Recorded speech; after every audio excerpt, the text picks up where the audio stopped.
Pada pagi ini kita nak membawakan juga laporan dan juga tinjauan daripada sahabat kita yang akan membawakan laporan berkenaan tinjauan impak pelaksanaan Perintah Kawalan Pergerakan terhadap Ekonomi Strategik Pelancongan yang disediakan oleh sahabat kita juga iaitu Nur Syamimi Saripan untuk membawakan apakah impak pelaksanaan PKP ini terhadap ekonomi dan juga strategik pelancongan khususnya. Jom sama-sama kita saksikan. Dan Syuhaida di Angkasa Puri, saudara, tidak dinafikan pelaksanaan Perintah Kawalan Pergerakan PKP 3.0 ternyata memberi kesan besar kepada sektor ekonomi negara. Antara yang paling teruk terjejas pastinya industri pelancongan yang hampir lumpuh susulan arahan penutupan pintu sempadan serta larangan rentas daerah dan negeri yang berterusan.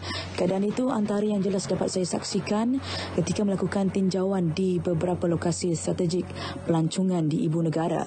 Lokasi ikonik seperti di Mercu Tanda KLCC ini misalnya juga agak lengang, tidak seperti kebiasaan yang dipenuhi pelancong asing. Situasi sama turut dapat disaksikan di beberapa lagi lokasi di sekitar ibu kota seperti di Menara Kuala Lumpur dan Dataran Merdeka.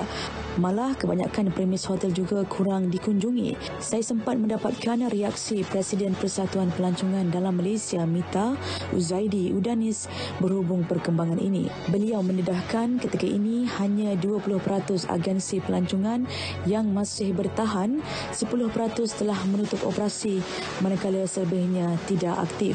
Situasi ini pastinya sukar buat pemain industri yang menggesa beberapa tuntutan ke arah proses pemulihan semula sektor pelancongan negara.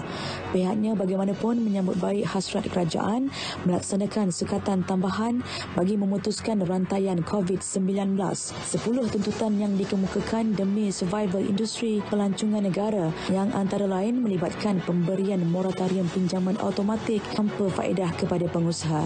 Dalam masa sama, Mita berharap Kementerian Pelancongan, Kesenian dan Kebudayaan menyediakan satu lagi bantuan segera khusus sepanjang tempoh PKP. Dan juga kita perlu tahu juga SOP yang terang dan SOP yang tidak keliru, ya. Jadi kami minta pihak MKN, pihak Majlis Keselamatan Negara supaya melibatkan kami, ya, di industri pelancongan ini bersama-sama dalam satu jawatan kerja kecil untuk kita teliti kan apa SOP yang tertentu, apa yang SOP yang terteliti, ya, untuk kita bergerak.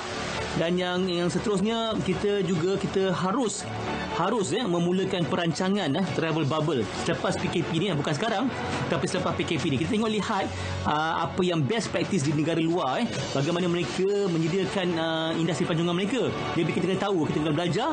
Dengan itu kita boleh memulakan industri, kita boleh gerakkan balik semula industri pelancongan. Langkah penutupan sektor pelancongan sepanjang tempoh PKP turut mengundang reaksi orang ramai. Tapi sekarang ni susah sikit lah dengan COVID ni, banyak sekatan polis. Susah lah untuk saya keluar melancong. Nak spend masa dengan family kat luar KL pun payah.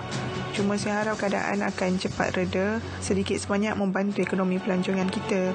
Sekaligus kita juga dapat membantu kelangsungan hidup para pekerja yang terlibat dalam rantaian sektor pelancongan lah.